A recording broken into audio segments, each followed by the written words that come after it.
साथियों नमस्कार। आज के इस वीडियो में आपका बहुत बहुत स्वागत है। चलिए कल के जो क्वेश्चन में कल का जो वीडियो था उसमें से कुछ क्वेश्चन बाकी था, वाद से संबंधित कुछ प्रश्नोत्तर है संगीत के वादों से।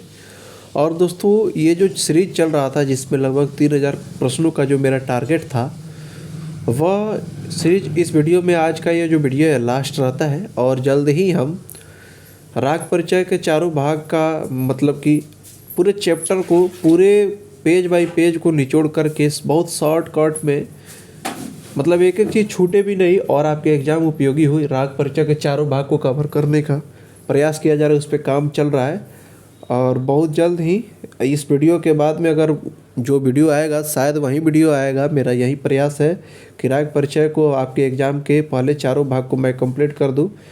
चैनल पे नए हैं तो चैनल को सब्सक्राइब जरूर कर लीजिएगा, दोस्तों तक ज़्यादा से ज़्यादा शेयर करिएगा, क्योंकि आपका जिस तरह से सहयोग मिल रहा है मुझे उस तरह से मुझे काम करने में मज़ा आ रहा है, उसी ढंग से मैं आपके लिए मेहनत कर रहा हूँ। ठीक है, तो आइए हम लोग अगला क्वेश्चन देखते हैं। आधुनिक युग में त्रिकोण अथवा नखी को क्या कहा जाता है? तो जो नखी है ना उसी को मिजराब कहा जाता है। तो कुछ लोग उसको मिजराब भी बोलते हैं, कुछ लोग नखी बोलते हैं, जो सितार वगैरह भी बजाने में शायद इसका प्रयोग होता है। ठीक है, सितार में चिकारी का तार कहाँ मिलाया जाता है? तो तार सड़ज से चिकारी का तार मिलाया जाता है। सितार में बाज का तार किस स्वर में मिलाया जाता है? तो मंद्र मध्यम में। ठीक है, सामान्य तौर पर सितार में तरफ के तारों की संख्या कितनी होती है? तरफ के तार 11 होती है। ठीक है, हम लोग देखते हैं अगला क्वेश्चन। आइए, सामान्य तौर पर सितार में तरफ के तारों की संख्या 11 होती है। देख लिए, सितार में मुख्य तारों की संख्या 7 होती है, 7 तारों की सितार होती है। संतूर वादन के लिए किसका प्रयोग किया जाता है? लकड़ी की डंडियों का। दोस्तों शायद मेरा वॉइस आपको क्लियर समझ में नहीं आ रहा है, कैसा लग रहा है कमेंट करके ज़रूर बताइएगा, क्योंकि आपके लिए मेहनत, मैं अभी तबीयत सही नहीं है उसके बावजूद भी आपके लिए मैं वीडियो लाया हूँ ताकि कंटिन्यूटी बरकरार रहे। इधर भी कुछ दिनों से मेरा वीडियो नहीं आ रहा था और इस सीरीज को मैं ये सोच रहा हूँ कि एग्ज़ाम का समय कम है आप लोगों के लिए, तो इसको ख़त्म करके फिर राग परिचय का पूरा जो चारों भाग का निचोड़ है आपके समक्ष वन लाइनर के रूप में मैं लाऊं, ताकि आपको एग्ज़ाम में ज़्यादा से ज़्यादा हेल्प हो सके, आप स्कोर कर सके। कृंतन शब्द से क्या अभिप्राय है? कृंतन शब्द से एक आघात में एक से अधिक स्वर जो लगता है उसे कृंतन कहते हैं। दोस्तों कृंतन को लेकर के बीपीएससी में जो बिहार बीपीएससी का एग्ज़ाम हुआ था, कृंतन शब्द से क्वेश्चन भी आया था। तो इसका ये मतलब है एक आघात में एक से अधिक स्वर। ठीक है, जंत्र क्या लिखा हुआ है? जंत्र लोक भाषा में इसका मतलब हुआ को अन्य किस नाम से जाना जाता है? तो जंत्र ये एक तरह का वाद्य है, इसको त्रितंत्री बीड़ा कहा जाता है। लोक भाषा में जंत्र कहा जाता है, लेकिन ये त्रितंत्री बीड़ा का ओरिजिनल रूप है। सितार पर झाला बजाने के लिए चिकारी पर कितने तारों की व्यवस्था है? सितार पर झाला बजाने के लिए चिकारी पर 2 तारों की व्यवस्था है। करकरी, करकरी क्या है? तो करकरी एक तरह का वाद्य है। ठीक है, ये औनद वाद्य है।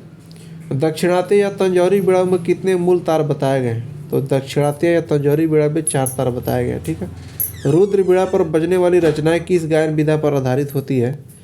तो इसका आंसर हो जाएगा ध्रुपद। संतूर में प्रत्येक स्वर के लिए कितने तारों को बांधा जाता है? संतूर में प्रत्येक स्वर के लिए 4 तारों को बांधा जाता है। सामान्य तौर पर संतूर में कितने तार होते हैं? 100।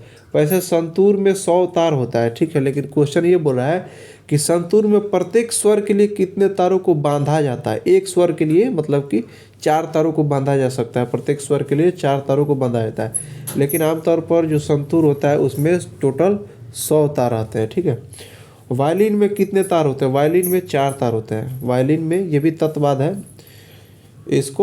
इसमें 4 तार होते हैं। किस बाद में पर्दे नहीं होते? सरोद, सरोद एक है ना, उसमें पर्दे नहीं होते। सरोद बाद जो है उसमें बिना पर्दे का बाद होता है।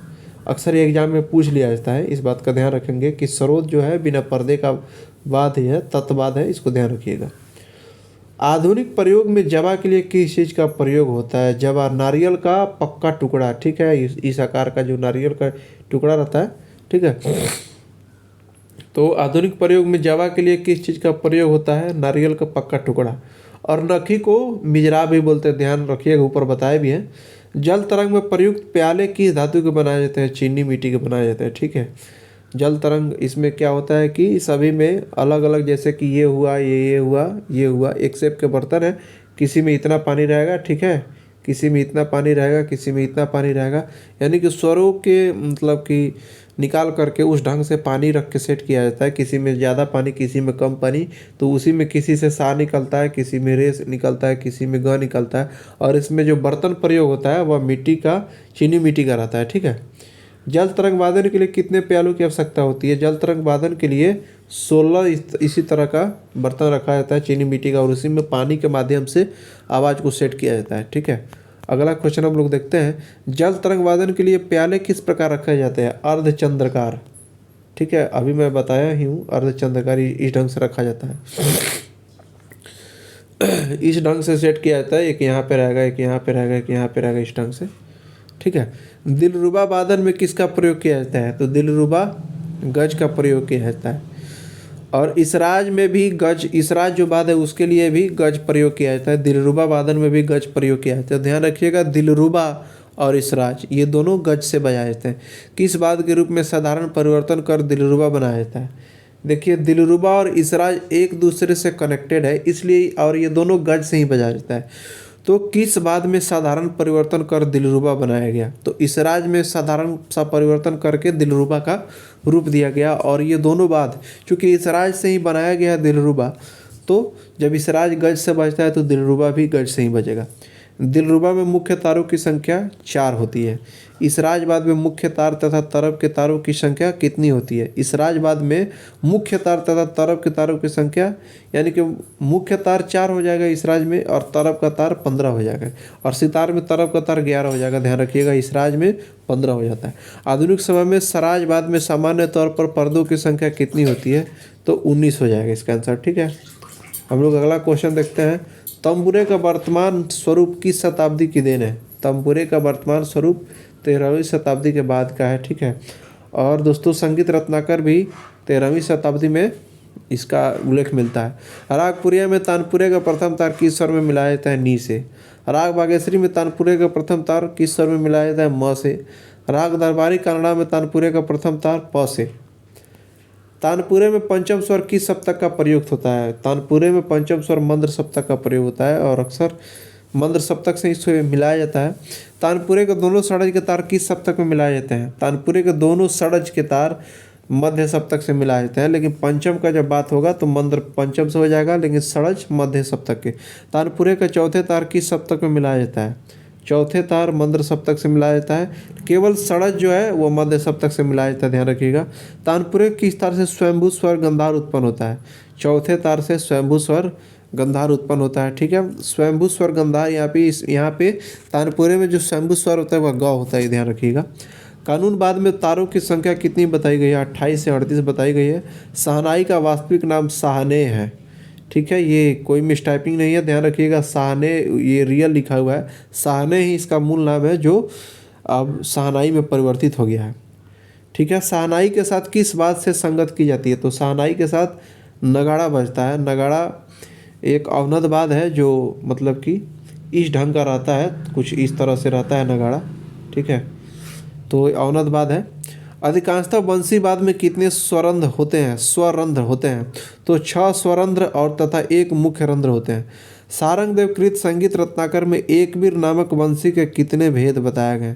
एक वीर नामक एक वंशी है, उसके 14 भेद बताए गए हैं। तो दोस्तों, आज के इस वीडियो में हमारा यहीं तक ये क्वेश्चन रहा, और इस सीरीज में जो लगभग 3000 प्रश्नों का जो टारगेट था, वह कुल मिलाकर के मेरे इस चैनल पे अब तक सब मिलाकर के लगभग 3000 क्वेश्चन किसी न किसी रूप से आपके समक्ष प्रस्तुत किया गया। अब हमारा ये प्रयास रहेगा कि राग परिचय के चारों भाग का निचोड़ वन लाइनर एमसीक्यू के माध्यम से आपके समक्ष एग्जाम के पहले ला दूँ। इसके लिए आपको चैनल को सपोर्ट करना होगा, क्योंकि आपका सपोर्ट जिस ढंग से मिलेगा उस ढंग से मोटिवेशन मिलेगा, और आपके लिए मैं मेहनत करूँगा। तो वीडियो को लास्ट तक देखने के लिए बहुत बहुत धन्यवाद। मिलते हैं जल्दी नेक्स्ट वीडियो में।